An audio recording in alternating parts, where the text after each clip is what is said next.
வணக்கம். இந்த வீடியோல நம்ம என்ன பார்க்க போறோம்னு பார்த்தீங்கன்னா, 6ஆம் வகுப்பிலிருந்து 10ஆம் வகுப்பு வரைக்கும் இருக்கக்கூடிய புக் பேக் கொஸ்டின்ஸ் தான் பார்க்க போறோம். ஸோ புக் பேக் அப்படிங்கிறது ரொம்ப ரொம்ப முக்கியமானது. ஸோ பாக்ஸ் கொஸ்டின்ஸ் தமிழ் பொறுத்தளவுக்கு வந்து பார்த்தீங்கன்னா, மிக மிக ஈஸியா மார்க் வரக்கூடிய ஏரியா ஒண்ணு வந்து பார்த்தீங்கன்னா புக் பேக். நெக்ஸ்ட் வந்து பார்த்தீங்கன்னா ஆசிரியர் குறிப்புகள். இன்னொன்று வந்து பார்த்தீங்கன்னா இந்த பாக்ஸ் கொஸ்டின்ஸ். இந்த 3 ஏரியாவுக்கும் நீங்க ஃபோக்கஸ் பண்ணாவே குறைந்தபட்சம் ஓரளவுக்கு மார்க்ஸ் ஸ்கோர் பண்றதுக்கான ஏரியாவை ஈஸியா கவர் பண்ணிடலாம். ஸோ இப்போ இந்த வீடியோல வந்து பார்த்தீங்கன்னா 6ல இருந்து 10th வரைக்கும் இருக்கக்கூடிய இல்லை 6லேருந்து 12th வரைக்கும் இருக்கக்கூடிய புக் பேக்கில் இருக்கக்கூடிய ஆன்சர்ஸ் ப்ளஸ் பார்த்தீங்கன்னா ஒரு டைம் நம்ம ரீகால் போட்ட மாதிரி பார்த்துக்கலாம். ஓகேங்களா? ஃபர்ஸ்ட் கொஸ்டின்ஸ் பாருங்க. ஏற்ற தாழ்வற்ற டேஸ் அமைய வேண்டும் சொல்லி போட்டிருக்காங்க சமூகம். ஸோ அடுத்த கேள்வி பாருங்க. அடுத்த கேள்வி ரெண்டாவது கேள்வி. நாள் முழுவதும் வேலை செய்து கலைத்தவர்களுக்கு டேஸாக இருக்க வேண்டும். ஸோ அசதி. மூணாவது கொஸ்டின்ஸ் பாருங்க. நிலவு பிளஸ் என்று என்பதை சேர்த்து எழுத கிடைக்கும் சொல் வந்து பார்த்தீங்கன்னா நிலவென்று. தமிழ் பிளஸ் எங்கள் என்பதை சேர்த்து எழுத கிடைக்கும் சொல் வந்து பார்த்தீங்கன்னா தமிழெங்கள். அடுத்த கொஸ்டின்ஸ் பாருங்க. அமுதென்று எனும் சொல்லை பிரித்து எழுத கிடைப்பது ஸோ அமுது பிளஸ் என்று.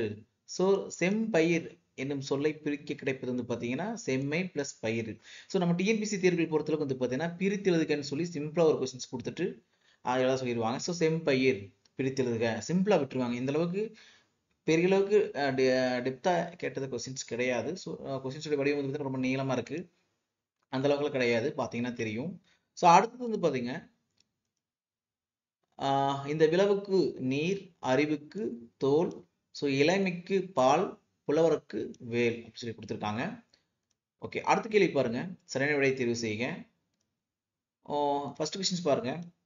தாய்மொழியில் படித்தால் டேஸ் அடையலாம். ஸோ மேன்மை அப்படிங்கிறத கரெக்டான ஆன்சர். ஸோ தகவல் தொடர்பு முன்னேற்றத்தால் டேஸ் சுருங்கிவிட்டது. ஸோ வானம் சுருங்கிவிட்டது. செந்தமிழ் என்னும் சொல்லை பிரிக்க கிடைப்பது செம்மை பிளஸ் தமிழ். ஸோ பொய் அகற்றும் என்ற சொல்லை பிரிப்பு கிடைப்பது பொய் பிளஸ் அகற்றும். ஸோ பாட்டு பிளஸ் இருக்கும் என்பதை சேர்ந்த எழுத கிடைப்பது பாட்டு இருக்கும். ஸோ 8 பிளஸ் திசை என்பதை சேர்த்து எழுத கிடைக்கும் சொல் வந்து பார்த்தீங்கன்னா 8 திசை. ஸோ பிரித்து எழுதுகள் பொறுத்தளவு வந்து பார்த்தீங்கன்னா இது மாதிரி கேட்கறதுக்கான வாய்ப்புகள் அதிகமாகவே இருக்கு. ஓகேங்களா? ஸோ அடுத்த டாபிக் பாருங்க. அதுலேயே அடுத்த பாடம் தொன்மை. அடுத்த பாடம் பாருங்க. தொன்மை என்னும் சொல் பொருள் என்ன? ஸோ இதில் கொஸ்டின்ஸ் பொறுத்தளவு வந்து பார்த்தீங்கன்னா பொருள் தருக அப்படின்னோட கொஸ்டின்ஸ் கேட்கறதுக்கான வாய்ப்புகள் இருக்குது. ஸோ தொன்மை அப்படிங்களுடைய சொல் வந்து பார்த்தீங்கன்னா பழமை என்று பொருள். ஸோ இடப்பக்கம் என்னும் சொல்லை பிரிக்க கிடைப்பது. ஸோ நம்மளுக்கு அதிகமாக வந்து பார்த்தீங்கன்னா 6th புக்கில் வந்து பார்த்தீங்கன்னா எல்லாமே பிரித்து எழுதுக சேர்த்து எழுதுக இந்த மாதிரி தான் கொஸ்டின்ஸ் கேட்டிருக்காங்க. ஸோ இடப்பக்கம் என்னும் சொல்லை பிரிக்க கிடைப்பது வந்து பார்த்தீங்கன்னா இடம் பிளஸ் புறம், இடப்புறம் அப்படிங்கிறது. ஸோ சீரிழமை அப்படிங்கிறது வந்து பார்த்தீங்கன்னா சீர்மை பிளஸ் இளமை. இந்த கொஸ்டின்ஸ் எல்லாம் எதிர்பார்க்கலாம். இதெல்லாம் டிஎன்பிசிக்கான வரக்கான வாய்ப்புகள் அதிகமாகவே இருக்கு. ஸோ சிலம்பு பிளஸ் அதிகாரம் என்பதை சேர்த்து கிடைக்கும் சொல் வந்து பார்த்தீங்கன்னா ஸோ சிலப்பதிகாரம். கணினி பிளஸ் தமிழ் என்பதை சேர்த்து எழுத கிடைக்கும் சொல் வந்து பார்த்தீங்கன்னா கணினி தமிழ். தமிழ்மொழி போல் இனிதாவது எங்கும் காணோம் என்று பாடியவர் யார்? ஸோ இது மாதிரி கூற்றுகள் எல்லாம் கொஸ்டின்ஸ் வரக்கான வாய்ப்புகள் இருக்கு. ஸோ சரியான ஆன்சர் வந்து பார்த்தீங்கன்னா பாரதியார். ஸோ மா என்னும் சொல்லின் பொருள் என்ன? ஸோ இதில் வந்து பார்த்தீங்கன்னா கேட்கலாம். ஒரு எழுத்துக்கு ஒரு மொழி வரும்போது இந்த ஏரியாவில் டெஸ்ட் பண்ணுறதுல வாய்ப்பு இருக்குது. ஸோ மா என்பதன் பொருள் வந்து பார்த்தீங்கன்னா ஸோ விலங்கு அப்படிங்கிறதா கரெக்டான ஆன்சர். அடுத்த கொஸ்டின்ஸ் பாருங்க. நாம் சிந்திக்கவும் சிந்தித்ததை வெளிப்படுத்தவும் உதவுவது என்னன்னு கேட்டிருக்காங்க. ஸோ மொழி அப்படி. ஓகேங்களா? மொழி. தமிழில் நமக்கு கிடைத்துள்ள மிக பழமையான ஒரு இலக்கண நூல் அப்படின்னு பார்த்தீங்கன்னா ஸோ தொல்காப்பியம். ஸோ கொஸ்டின்ஸ் வரும்போது இலக்கண நூலா இலக்கிய நூலாலாம் கொஸ்டின்ஸ் வந்திருக்கு. மொழியை கணினியில் பயன்படுத்த வேண்டும் எனில் அது டேஸ் அடிப்படையில் வடிவமைக்கப்பட வேண்டும்னா எண்களுடைய அடிப்படையில் வடிவமைக்கப்பட வேண்டும் சொல்லி கொடுத்துருக்காங்க. ஸோ அடுத்த பாடம் பாருங்க. அடுத்த பாடம். ஸோ இதை நம்ம ரிவிஷன் பண்ணாவே நம்மளுக்கு ஈஸியாக டாப்பிக்கை கவர் பண்ண மாதிரி இருக்கும். ஸோ கழுத்தில் சூடுவது. ஸோ கழுத்தில் சூடுறது என்ன அப்படின்னு கொஸ்டின் கேட்டிருக்காங்க. ஸோ தார். ஓகேங்களா? தார் என்பது பார்த்துக்குங்க. கதிரவனின் மற்றொரு பெயர் என்னன்னு பார்த்தீங்கன்னா ஸோ ஞாயிறு. வெண்குடை என்னும் சொல்லை பிரித்து எழுத கிடைப்பது வெண்மை பிளஸ் குடை. கோட்டு என்னும் சொல்லை பிரிப்பு கிடைப்பது பொன் பிளஸ் கோட்டு. கொங்கு பிளஸ் அலர் என்பதை சேர்த்து எழுத கிடைப்பது என்னன்னு கேட்டிருக்காங்க. ஸோ இதில் வரும்போது பார்த்தீங்கன்னா கொங்கலர். அவன் பிளஸ் அலிபோல் என்பதை சேர்த்து கிடைப்பது அவன் அலிபோல் அப்படிங்கிற கொடுத்துருக்காங்க. ஸோ அடுத்த பாடம் வந்து பாத்துங்க. ஸோ கிணறு என்பதை குறிக்கும் சொல் வந்து பார்த்தீங்கன்னா கேணி. கேணி என்பது கிணறுன்னு சொல்லுவோம். சித்தம் என்னும் சொல்லின் பொருள் வந்து பார்த்தீங்கன்னா உள்ளம். மாடங்கள் என்பதன் பொருள் என்னன்னு பார்த்தீங்கன்னா மாளிகையின் அடுக்குகள் இந்த கரெக்டான ஆன்சர். ஸோ நன்மாடகங்கள் என்னும் சொல்லை பிரிப்பு கிடைப்பது வந்து பார்த்தீங்கன்னா நன்மை பிளஸ் மாடகங்கள். அடுத்தது பார்த்தீங்கன்னா நிலத்தினிலே நிலத்தினிடையே அப்படின்னு சொல்லி கொடுத்துருக்காங்க. இது வந்து பிரித்து கிளைப்பது வந்து என்னன்னு கேட்டிருக்காங்க. ஸோ இதற்கான நிலத்தின் பிளஸ் இடையே. இதில் நம்ம தெரிஞ்சக்கூடிய விஷயம் வந்து பார்த்தீங்கன்னா கொஸ்டின்ஸோட வடிவம் வந்து பார்த்தீங்கன்னா ஒன்று பிரித்தெழுதல கேட்கலாம், இல்லைன்னா சேர்த்தெழுதல கேட்கலாம், இல்லைன்னா ஒரு பொருள் தருக. ஸோ இதுதான் கேட்டிருக்காங்க. அடுத்து பாருங்க முத்து பிளஸ் சுடர் என்று சொல்லை சேர்த்தெழுது கிடைப்பது முத்துச்சுடர். நிலவு நிலா பிளஸ் ஒளி என்பதை சேர்த்தெழுது கிடைப்பது நிலா ஒளி. அடுத்து பொறுத்துக்க பாருங்க முத்துச்சுடர் போல், இதெல்லாம் பொறுத்துல வரக்கான வாய்ப்பு இல்லை. முத்துச்சுடர் போல் நிலா ஒளி, தூய நிறத்தில் தென்றல், சித்த மகிழ்ந்திட. ஓகேங்களா, அது பார்த்தீங்கன்னா தெரிஞ்சுக்கலாம். ஓகேங்களா. அடுத்தது பாருங்க புக்பேக்கு தட்ப வெப்பம் என்னும் சொல்லை எல்லாமே பிரித்தெழுத வந்து பார்த்து பிரித்தெழுதல் சேர்த்தெழுதல் பிரித்து வருது பாருங்க. தட்ப வெப்பம் என்னும் சொல்லி பிரித்து கிடைப்பது தட்பம் பிளஸ் வெப்பம். வேதி உரங்கள் பிரித்தெழுது கிடைப்பது வந்து பார்த்தீங்கன்னா வேதி பிளஸ் உரங்கள். உரங்கள் என்பது உரங்களா இருக்கு. ஸோ தரை பிளஸ் இறங்கும் என்பதை சேர்த்து எழுத கிடைக்கும் சொல்லி வந்து பார்த்தீங்கன்னா தரை இறங்கும். வழி பிளஸ் தடம் என்பதை சேர்த்து எழுத கிடைப்பது வழித்தடம். இது சேர்ந்து வருது. சிட்டுக்குருவி வாழ முடியாத பகுதி எதுன்னு கேட்டிருக்காங்க. ஸோ துருவ பகுதி அப்படிங்கிறதா சரியான ஆன்சர். அடுத்த கேள்வி பாருங்க, இதெல்லாம் கொஸ்டின்ஸ் வரக்கான வாய்ப்புகள் இருக்குது. மிக நீண்ட தூரம் தொலைவு பறக்கும் பறவை வந்து பார்த்தீங்கன்னா ஆர்டிக் ஆலா. பறவைகள் வலசை போவதை பற்றி பாடிய தமிழ் புலவர் யாருன்னு பார்த்தீங்கன்னா சக்தி முத்த புலவர். பறவைகள் இடம்பெறுவதற்கு என்னென்ன பேர் பார்த்தீங்கன்னா வலசை போவதுன்னு சொல்லுவோம். ஸோ இந்தியாவின் பறவை மனிதன் யாருன்னா சலீம் அலி. பறவைகள் வலசை போவதை காரணங்கள் ஒன்று வந்து பார்த்தீங்கன்னா தட்பவெப்ப நிலை காரணமாக, அதாவது பருவநிலை மாற்றம் காரணமாக ஒரு இடத்துல இருந்து ஒரு இடத்துக்கு போகுதுன்னு சொல்லி காமிச்சிருக்காங்க. ஓகே, அடுத்து வந்து பாருங்க மக்களுக்கு மகிழ்ச்சி தருவது என்னன்னு கேட்கிறாங்க. ஸோ அறிவுடைய மக்கள். ஓகேங்களா. ஒருவருக்கு சிறந்த அணின்னு பார்த்தீங்கன்னா இன்சொல். ஓகேங்களா, சிறந்த அணின்னு சொல்லுவோம், ஒரு இனிமையான சொல் பேசக்கூடியது. அடுத்து பாருங்க உடல் நோய். உடல் நோய்க்கு டேஸ் தேவை, ஔடதம் தேவை. நண்பர்களுடன் டேஸ் விளையாடு, ஒருமித்து விளையாடு. கண்டறி எனும் சொல்லை பிரித்து கிடைப்பது வந்து பார்த்தீங்கன்னா கண்டு பிளஸ் அறி. ஓய்வற எனும் சொல்லை பிரித்து கிடைப்பது வந்து பார்த்தீங்கன்னா ஓய்வு பிளஸ் அற. ஏன் பிளஸ் என்று என்பதை சேர்த்து கிடைப்பது வந்து பார்த்தீங்கன்னா ஏன் என்று. ஔடதமாம், ஔடதம் பிளஸ் ஆம் என்பதை சேர்த்து கிடைப்பது ஔடதமாம். அடுத்து பாருங்க எதிர்ச்சொல். இது மாதிரி கேட்கலாம் கொஸ்டின்ஸ். எதிர்ச்சொல் எல்லாம் ரிப்பீட்டா வந்துட்டு இருக்கு. ஸோ அணுகு என்பதன் பொருள் வந்து பார்த்தீங்கன்னா விலகு. ஐயம் என்பது தெளிவு. எதிர்ச்சொல் ஊக்கம் என்பது அதுக்கு எகென்ஸ்ட், அதாவது எதிர்ச்சொல் வந்து பார்த்தீங்கன்னா சோர்வு. அதுக்கப்புறம் உண்மைக்கு எதிர்ச்சொல் வந்து பார்த்தீங்கன்னா பொய்மை அப்படிங்கிற மாதிரி கொடுத்துருக்காங்க. ஸோ அடுத்த பாடம் வந்து பாருங்க. ஸோ மனிதன் எப்பொழுது உண்மையை உரைக்கின்றான். ஸோ உரைக்கின்றாளா உரைக்கின்றான் கேட்டிருக்காங்க. உரைக்கின்றான். ஆழ்கடல், ஆழ்கடல் என்னும் சொல்லை பிரித்து கிடைப்பது. இந்த பாடம் பொறுத்தளவுக்கு வந்து பார்த்தீங்கன்னா ஒன்று பிரித்தெழுக, சேர்த்தெழுக, பொருள் தருக, இதுதான் கேட்டிருக்காங்க. இல்லை இப்போ கேட்ட ரீசெண்டா எதிர்ச்சொல் கேட்குறாங்க. ஸோ ஆழம் பிளஸ் கடல் ஆழக்கடல். விண்வெளி என்னும் சொல்லை பிரித்து கிடைப்பது வந்து பார்த்தீங்கன்னா விண் பிளஸ் வெளி. நீளம் பிளஸ் வான் என்பதை சேர்த்து எழுத கிடைப்பது நீலவான். இல்லாது பிளஸ் இயங்கும், இல்லாது இயங்கும். ஸோ எல்லாம் பிரித்தெழுதுக சேர்த்தெழுதுக. ஓகேங்களா.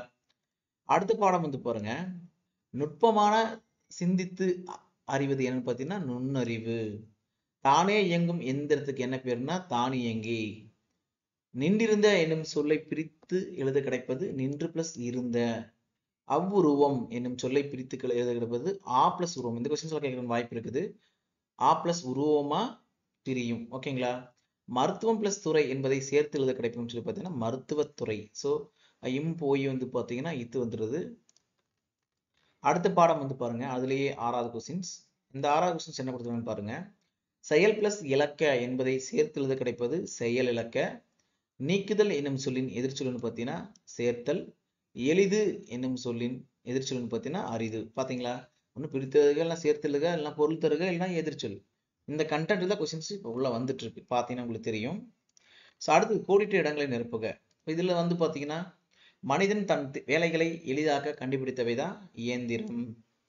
தானியங்கிக்கும் எந்திர மனிதர்களுக்கும் இடையே உள்ள முக்கிய வேறுபாடு என்னன்னு பார்த்தீங்கன்னா செயற்கை நுண்ணறிவு அப்படிங்கிற ஒரு இதுதான். உலக சதுரங்க வீரரை வெற்றி கொண்ட மீத்திரன் கணினி பேர் என்ன பார்த்தீங்கன்னா டீப் ப்ளூ. சோபியா ரோபோவுக்கு குடியுரிமை வழங்கிய நாடு வந்து பார்த்தீங்கன்னா சவுதி அரேபியா. இந்த 4 கொஸ்டின்ஸுமே ரொம்ப முக்கியமானது. ஓகேங்களா, எக்ஸாம் பாயிண்ட் ஆஃப்ல. அடுத்த பாடம் வந்து பாருங்க கொடுத்துருக்காங்க. ஸோ அடுத்த பாடத்தில் வரும்போது மாணவர்கள் நூல்களை டேஸ் கற்க வேண்டும். ஸோ மாசர கற்க வேண்டும். இடமெல்லாம் என்னும் சொல்லை பிரித்து எழுத கிடைப்பது இடம் பிளஸ் எல்லாம். ஸோ பிரித்து எழுத வரும்போது இடம் பிளஸ் எல்லாம் இடமெல்லாம். மாசர என்னும் சொல்லை பிரித்து கிடைப்பது எழுது பார்த்தீங்கன்னா மாசு பிளஸ் அற கொடுத்துருக்காங்க. குற்றம் பிளஸ் இல்லாதவர் என்பதை சேர்த்து எழுத கிடைப்பது வந்து பார்த்தீங்கன்னா குற்றம் இல்லாதவர். சிறப்பு பிளஸ் உடையார் பார்த்தீங்கன்னா சிறப்புடையார். ஸோ பிரித்து எழுதுக இல்லை சேர்த்து எழுதுக இந்த கண்டென்ட்லேயே வந்துட்டு இருக்கு. ஸோ அடுத்த பாடம் பாருங்க. அடுத்த பாடம் வரும்போது மாணவர்கள் பிறர் டேஸ் நடக்கக்கூடாது, தூற்றும்படி நடக்கக்கூடாது, நாம் டேஸ் சொல்படி நடக்க வேண்டும். ஸோ மூத்தோர் சொல்படி நடக்க வேண்டும். கைப்பொருள் என்னும் சொல்லி பிரித்து எழுதும்போது பார்த்தீங்கன்னா கை பிளஸ் பொருள் கைப்பொருள் இப்போ மாறுது. ஸோ மானம் பிளஸ் இல்லா என்பதை சொல்லி பார்த்தீங்கன்னா சேர்த்து எழுதும்போது மானம் இல்லா கொடுத்துருக்காங்க. அடுத்து பாருங்க சரியான விடையை தேர்வு செய்க. ஸோ இந்த கண்டென்ட் வரும்போது பள்ளிக்கூடம் செல்லாததற்கு ஆடு மேய்க்கும் சிறுவர்கள் கூறிய காரணம் வந்து பார்த்தீங்கன்னா ஊரில் பள்ளிக்கூடம் இல்லை அப்படிங்கிற ஒரு ரீசனால தான். பசி இன்றி என்னும் சொல்லை பிரித்து எழுத கிடைப்பது வந்து பார்த்தீங்கன்னா பசி பிளஸ் இன்றி. ஸோ பசி இன்றி. படிப்பறிவு என்னும் சொல்லை பிரித்து கிடைப்பது பார்த்தீங்கன்னா படிப்பு பிளஸ் அறிவு படிப்பறிவு. காடு பிளஸ் ஆறு என்னும் சொல்லி சேர்த்து எழுத கிடைப்பது வந்து பார்த்தீங்கன்னா காட்டாறு. இதெல்லாம் எக்ஸாம் பாயிண்ட் ஆஃப் வரலாம், பார்த்துக்குங்க, ரொம்ப முக்கியமானது. அடுத்து சரியான விடையை தேர்வு செய்கள் வந்து பார்த்தீங்கன்னா மெல்லினத்திற்காக இன எழுத்து இடம்பெறாத சொல். இலக்கணம் வந்து உள்ள வந்துடுது. இதுவும் ரொம்ப ரொம்ப இம்பார்ட்டன்ட். ஸோ தம்பி அப்படிங்கிறதா இடம்பெறாத ஒரு இதுன்னு சொல்றாங்க. ஸோ தவறான சொல்லை வட்டமிடுன்னு பார்த்தீங்கன்னா பார்த்தீங்கன்னா வென்றான் அப்படிங்கிறதா தப்பு. ஸோ கண்டான் நண்டு வண்டுங்கிறது ஒரே இது. அடுத்து பாருங்க கோடிட்டிடங்கள்ல குழந்தைகள் பள்ளியில் ஏற்றத்தாழ்வின்றி படிக்க டேஸ் அறிமுகப்படுத்தினார், சீருடை அறிமுகப்படுத்தினார். காமராசரை கல்விக்கண் திறந்தவர் என்று மனதார பாராட்டியவர் யாருன்னு பார்த்தீங்கன்னா பெரியார். இதெல்லாம் எக்ஸாம் பாயிண்ட் ஆஃப்ல கம்பல்சரி வரும். ஓகேங்களா, இது மாதிரியே பாருங்க. அடுத்த பாடம் வந்து பாருங்க. ஸோ அடுத்த பாடம் வரும்போது பிறரிடம் நாம் அது பார்த்தீங்கன்னா பிறரிடம் நாம் டேஸ் பேசுவேன். ஸோ இன்சொல் அதாவது ஓகேங்களா. அடுத்து பாருங்க பிறர் நமக்கு செய்யும் தீங்கை பொறுத்து கொள்வது என்னன்னு கேட்குறாங்க. ஸோ பொறை. அறிவு பிளஸ் உடைமை என்பதை சேர்த்து எழுத கிடைப்பது அறிவுடைமை. இவை பிளஸ் எட்டும் என்பதை சேர்த்து எழுத கிடைக்கும் சொல் இவை எட்டும். நன்றி எறிதல் என்னும் சொல்லை பிரித்து எழுத கிடைப்பது நன்றி பிளஸ் அறிதல். அடுத்து வந்து பார்த்தீங்கன்னா பொறை உடைமை என்னும் சொல் பிரித்து கிடைப்பது பொறை பிளஸ் உடைமை. ஸோ பிரித்து எழுதுகள் நான் சேர்த்து எழுத இந்த கண்டு தான் கேட்டிருக்காங்க. ஸோ அடுத்த பாடம் பாருங்க. அடுத்த பாடம் பார்த்தீங்கன்னா பாட்டு இசைத்து என்னும் சொல்லை பிரித்து கிடைப்பது பாட்டு பிளஸ் இசைத்து. கண்ணுரங்கு என்னும் சொல்லை பிரித்து கிடைப்பது வந்து பார்த்தீங்கன்னா கண் பிளஸ் உரங்கு. வாழை பிளஸ் இலை என்பதை சேர்த்து எழுத கிடைப்பது வாழை இலை. ஸோ கை பிளஸ் அமர்த்தி என்பதை சேர்த்து எழுத கிடைப்பது கையமர்த்தி. உதிர்த்த என்னும் சொல்லுக்கு எதிர்ச்சொல். ஸோ நான் சொன்ன மாதிரி ஒன்று எதிர்ச்சொல் கேட்குறாங்க, இல்லைனா வந்து பார்த்தீங்கன்னா சேர்த்து எழுதுக, இல்லைனா பிரித்து எழுதுக, இல்லைனா பொருள் தருக. ஸோ இந்த ஏரியா தான் ரிப்பீட்டாக வந்துட்டு இருக்கு. உதிர்த்த என்னும் சொல்லிற்கு எதிர்ச்சொல் வந்து மறைந்த. சூரியன் உதியுது மறையுது. ஸோ அந்த கண்டென்ட்ல. ஸோ அடுத்த பாடம் பாருங்க. அடுத்த பாடத்தில் வரக்கூடிய கண்டென்ட் இதுல வந்து பார்த்தீங்கன்னா கதிர் முற்றியதும் டேஸ் செய்வார் அறுவடை செய்வார். விழா காலங்களில் வீட்டின் வாயிலில் மாவிளையால் டேஸ் கட்டுவார். ஸோ தோரணம் வந்து கட்டுவாங்க. பொங்கல் பிளஸ் அன்று என்பதை சேர்த்து எழுத கிடைப்பது பொங்கல் அன்று. அடுத்து வந்து பார்த்தீங்கன்னா போகி பண்டிகை என்னும் சொல்லை பிரித்து எழுத கிடைப்பது போகி பிளஸ் பண்டிகை. பழையன கழிதலும் டேஸ் புகுதலும் புதியன புகுதலும். இதெல்லாம் கேட்கலாம், பார்த்துக்குங்க. அடுத்து பார்த்தீங்கன்னா பச்சை பசையேல் என்ற வயலை காண இன்பம் தரும் பட்டு போன மரத்தை காண டேஸ் தரும். ஸோ என்ன தரும்னா ஸோ துன்பம் தரும். இதெல்லாம் கொடுத்துட்டு வந்து பார்த்தீங்கன்னா இதில் பயின்று வரக்கூடிய மோனை சொல்லுங்க, இது பயின்று வரக்கூடிய இதை சொல்லுங்க. என்னோட கொஸ்டின்ஸ் கேட்கறதுக்கான வாய்ப்புகள் அதிகமாக இருக்குது. ஓகேங்களா, இதில் என்னென்ன பொழிப்பு மோனையா உருவ மோனையா ஸோ இந்த மாதிரி எல்லாம் வரக்கான வாய்ப்பு இருக்குது. ஸோ அதை பார்த்துங்க. எதுகை மோனை அந்த கண்டென்ட்ல வரக்கான வாய்ப்பு இருக்குது. அடுத்து பாருங்க விருந்தினரின் முகம் எப்பொழுது வாடும். ஸோ நம் முகம் மாறினால் விருந்தினர் முகம் மாடும். அதுக்கப்புறம் நிலையான செல்வம் அப்படிங்கிறது ஊக்கம். ஸோ ஆராயும் அறிவு உடையவர்கள் யாருன்னு பார்த்தீங்கன்னா பயன் தரா சொல்களை பேச மாட்டார். பார்த்துக்க ஓகேங்களா. ஆராயும் அறிவு உடையவர் யாருன்னா பயன் தராத சொல்களை வந்து பேச மாட்டாங்க. பொருளுடைமை என்னும் சொல்லை பிரித்து எழுத கிடைப்பது பொருள் பிளஸ் உடைமை. உள்ளுவது பிளஸ் எல்லாம் என்பதை சேர்த்து எழுத கிடைப்பது பார்த்தீங்கன்னா உள்ளுவது அது எல்லாம். சொல்லி கொடுத்துருக்காங்க. ஸோ அடுத்த பாடம் வந்து பார்த்தீங்கன்னா போர்க்களத்தில் வெளிப்படும் குணம் என்னன்னா வீரம். ஸோ கல் எடுத்து என்னும் சொல்லை பிரித்து எழுத கிடைப்பது வந்து பார்த்தீங்கன்னா கல் பிளஸ் எடுத்து. நானிலம் எனும் சொல்லை பிரித்து எழுத கிடைப்பது நான்கு பிளஸ் நிலம். நாடு பிளஸ் என்ற என்பதை சேர்த்து கிடைப்பது நாடென்ற. களம் பிளஸ் ஏரி என்பதை சேர்த்து கிடைப்பது களம் ஏரி. ஸோ இதெல்லாம் பார்த்தீங்கன்னா வந்து பார்த்தீங்கன்னா ஒன்று பிரித்தெழுதல் சேர்த்து எழுத கொஸ்டின்ஸ் வந்துட்டு இருக்கு. ஸோ அடுத்த பாடம் கதிர்ச்சுடர் எனும் சொல்லை பிரித்து எழுத கிடைப்பது கதிர் பிளஸ் சுடர். மூச்சடக்கி எனும் சொல்லை பிரித்து எழுதும்போது மூச்சு பிளஸ் அடக்கி மூச்சடக்கி. அடுத்து பார்த்தீங்கன்னா பெருமை பிளஸ் வானம் என்பதை சேர்த்து எழுத கிடைப்பது பெருவானம். அடிக்கும் பிளஸ் அலை என்பதை சேர்த்து எழுத கிடைப்பது அடிக்கும் மலை. அடிக்கும் மலை அது பார்த்துக்குமேனா அலை என்பது மலைன்னு காமிக்கிறாங்க. ஸோ பாடல் வரிகள்ல வந்து கொடுத்துருக்காங்க. இது ரொம்ப இம்பார்ட்டன்ட். இது எக்ஸாம்பிள் வரக்கூடிய வாய்ப்பு இருக்குது. விடிவெளியே நமக்கு விளக்கு. மணல் நாம் பஞ்சுமெத்தை போல் படுத்து உறங்கக்கூடியது. புயல் என்பது உங்க ஊஞ்சல். பனிமூட்டம் என்பது போர்வை. பார்த்துக்குங்க, இது ரொம்ப இம்பார்ட்டன்ட். அடுத்த பாடம் வந்து பாத்துங்க வீட்டு பயன்பாட்டிற்காக பொருள் வாங்குவோர் என்னன்னு பார்த்தீங்கன்னா நுகர்வோர். ஸோ வணிகம் பிளஸ் சாத்து என்பதை சேர்த்து கிடைப்பது வணிக சாத்து. பண்டம் பிளஸ் மாற்று என்பதை சேர்த்து கிடைப்பது பண்ட மாற்று. மின்னணு எனும் சொல்லை பிரித்து கிடைப்பது மின் பிளஸ் அணு. பார்த்துக்க முக்கியமானது. அடுத்து விரிவடைந்த எனும் சொல்லை பிரித்து கிடைப்பது விரிவு பிளஸ் அடைந்த. அடுத்து பாருங்க தேசம் உடுத்திய நூலை எனும் கவிஞர் குறிப்பிடும் நூல் வந்து பார்த்தீங்கன்னா திருக்குறள். இது முக்கியமானது. காளிதாசரின் தேனிசை பாடல்கள் எதிரொலிக்கும் இடம் வந்து பார்த்தீங்கன்னா எந்த கரைனா காவிரி கரை. இது ரொம்ப முக்கியமானது. கலைக்கூடமாக காட்சி தருவது பார்த்தீங்கன்னா சிற்பக்கூடம். நூலாடை என்னும் சொல்லை பிரித்த எழுத கிடைப்பது வந்து பார்த்தீங்கன்னா நூல் பிளஸ் ஆடை. அதுக்கப்புறம் வந்து பார்த்தீங்கன்னா எதிர் பிளஸ் ஒலிக்க என்பதை சேர்த்து எழுத கிடைப்பது எதிரொலிக்க. ஸோ அடுத்த பாடம் வந்து பாருங்க தம் பிளஸ் உயிர் என்பதை சேர்த்து எழுத கிடைக்கும் சொல்லி பார்த்தீங்கன்னா தம்முயிர். இன்புற்று பிளஸ் இருக்க என்பதை சேர்த்து எழுத கிடைப்பது இன்புற்று இருக்க. தான் என்று என்னும் சொல்லை பிரித்து எழுத கிடைப்பது தான் பிளஸ் என்று. சோம்பல் என்னும் சொல்லுக்கு எதிர்ச்சொல் என்னன்னு பார்த்தீங்கன்னா சுறுசுறுப்பு. இதெல்லாம் எக்ஸாம்பிள் வரக்கூடிய வாய்ப்புகள் அதிகமாகவே இருக்கு. அடுத்து பரிசு பெறும் பொழுது நம்முடைய மனநிலை என்னவா இருக்குன்னா மகிழ்ச்சியாக இருக்கும். வாழ்வில் உயர கடினமாக டேஸ் வேண்டும் உழைக்க வேண்டும். இது ரொம்ப முக்கியமான கொஸ்டின் இப்ப பாக்குறது. மணிமேகலா தெய்வம் மணிமேகலை அழைத்து சென்ற தீவின் பேர் பார்த்தீங்கன்னா மணிப்பள்ள தீவு. மணிமேகலை கையில் இருந்த அமுத சுரப்பியில் உணவு இட்ட பெண் யான்னு பார்த்தீங்கன்னா ஆதிரை. இந்த ரெண்டும் ரொம்ப முக்கியமானது. அடுத்தது பார்த்தீங்கன்னா அடுத்த பாடம் இடுகுறி பெயரில் வட்டமிடுக. மண் என்பது இடுகுறி பெயர் காமிக்கிறாங்க. காரண பெயரில் வட்டமிடுன்னு காமிக்கிறாங்க. ஆப்ஷன் பி வளையல் காமிக்கிறாங்க. இடுகுறி சிறப்பு பெயர் வந்து பார்த்தீங்கன்னா வாழை காமிக்கிறாங்க. ஓகேங்களா. அடுத்த பாடம் வந்து பாருங்க ஏழைக்கு உதவி செய்வதே டேஸ் ஆகும். ஈகை. ஓகேங்களா. பிற உயிர்கள் டேஸ் கண்டு வருந்துவதே அறிவின் பயனாகும். துன்பத்தை கண்டு. உள்ளத்தில் டேஸ் இல்லாமல் இருப்பதே சிறந்த அறமாகும் குற்றம். அடுத்த பாடம் வந்து பாருங்க புத்தரின் வரலாற்றை கூறும் நூல் வந்து பார்த்தீங்கன்னா ஆசிய ஜோதி. அடுத்த கேள்வி நேர்மையாக வாழ்பவர் யாருன்னா எல்லா உயிரிடத்தும் இரக்கம் கொண்டவர். அடுத்த கேள்வி ஒருவர் செய்யக்கூடாதது என்னன்னு பார்த்தீங்கன்னா தீவினை. எளிதாகும் என்று சொல்லை பிரித்து எழுத கிடைப்பது எளிது பிளஸ் ஆகும். பால் எல்லாம் என்று சொல்லை பிரித்து எழுத கிடைப்பது பாலை பிளஸ் எல்லாம். இனிமை பிளஸ் உயிர் என்பதை சேர்த்து எழுத கிடைப்பது இன்னுயிர். மலை பிளஸ் எல்லாம். ஓகேங்களா. மலை பிளஸ் எல்லாம் என்பதை சேர்த்து எழுத கிடைப்பது மலையெல்லாம். அடுத்த பாடம் வந்து பாருங்க எல்லா உயிரிடத்தும் அன்பு செலுத்துதல் அப்படிங்கிறது எனக்கு பேர் என்ன பார்த்தீங்கன்னா மனிதநேயம். தம் பொருளை கவர்ந்தவிடம் டேஸ் காட்டியவர் வல்லார். அன்பு காட்டியவர். அன்னை தெரசாவிற்கு டேஸுக்கான நோபல் பரிசு கிடைத்தது. இதுல கொஸ்டின்ஸ் வரக்கான வாய்ப்பு இருக்கு. அமைதிக்கான நோபல் பரிசு.